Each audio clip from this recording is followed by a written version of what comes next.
शाही रथ और जादुई घोड़ा। तलिस्माती सल्तनत। किसी दौर में एक तलिस्माती सल्तनत थी जिसका नाम उज़ाफरिया था। ये सल्तनत बुलंद व बाला किलों, सरसब्ज़ वादियों और जादुई दरियाओं से घिरी हुई थी। यहाँ के लोग खुशहाल थे और बादशाह ज़ीवर्स एक रहमदिल और दानिशमंद हुक्मरान था। बादशाह की बेटी शहज़ादी इलारिया हसन और ज़हानत में बेमिसाल थी। इसके सुनहरी बाल सूरज की किरणों जैसे चमकते और नीली आंखें समंदर की गहराई की तरह पुरकशिश थीं। मगर वो एक कैदी की मानिंद थी, क्योंकि इस पर एक पुरअसरार बद्दुआ थी जिसकी वजह से वो कभी भी सल्तनत की हुदूद से बाहर नहीं जा सकती थी। दूसरी तरफ हमसाया रियासत अलिफाल्डोरान का बहादुर शहजादा एड्रियान एक मशहूर जंगजू था। इसकी तलवार की चमक और घोड़े की बर्क रफ्तारी दुश्मनों के लिए खौफ की अलामत थी।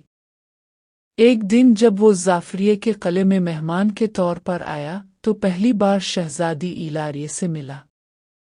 उनकी पहली मुलाकात जादुई बाग में हुई। शहजादी ने हल्की मुस्कुराहट के साथ कहा, शहजादे, आपको मालूम है कि ये बाग सिर्फ इस वक्त खिलता है जब कोई नेक दिल शख्स यहाँ कदम रखता है।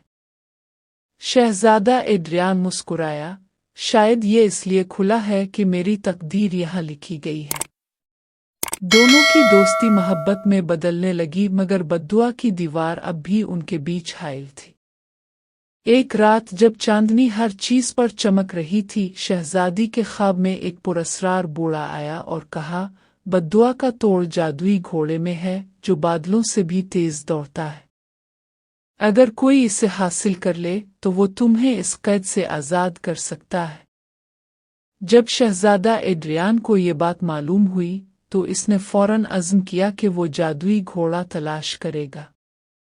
मगर ये घोड़ा एक खतरनाक देव के कब्जे में था जो वादन साए में रहता था। शहजादा एड्रियान अपनी तलवार और हिम्मत के साथ वादन साए पहुंचा। वहां इसने देव को ललकारा जो एक खौफनाक मखलूक थी जिसकी आंखों में शोले भड़कते थे। देव ने गज़बनाक आवाज में कहा, अगर तुम ये घोड़ा चाहते हो तो मुझसे जंग करो। जंग शुरू हुई। एड्रियान की तलवार बिजली की तरह चमक रही थी और देव की ताकत पहाड़ों जैसी मजबूत थी। कई घंटों की जंग के बाद एड्रियान ने देव के कमजोर मकाम को जान लिया, इसका सिहर ज़दा हार। जैसे ही एड्रियान ने हार काट डाला, देव खाक में मिल गया और जादुई घोड़ा आज़ाद हो गया। जब एड्रियान जादुई घोड़े पर ज़ाफरिया पहुंचा तो बादशाह और अवाम हैरत ज़दा हो गए। जैसे ही घोड़े ने शहजादी को छुआ, बद्दुआ खत्म हो गई और वो पहली बार किले से बाहर जा सकती थी। शहजादा और शहजादी एक सुनहरी रथ में बैठे और जादुई घोड़े ने उन्हें आसमानों में उड़ाना शुरू कर दिया। ये रथ ख्वाबों की दुनिया में था जहां मोहब्बत, बहादुरी और सच्चाई की जीत हुई। एड्रियान और इलारिया की शादी एक अजीम अलशान तकरीब में हुई और दोनों सल्तनतें मुत्तहिद हो गईं।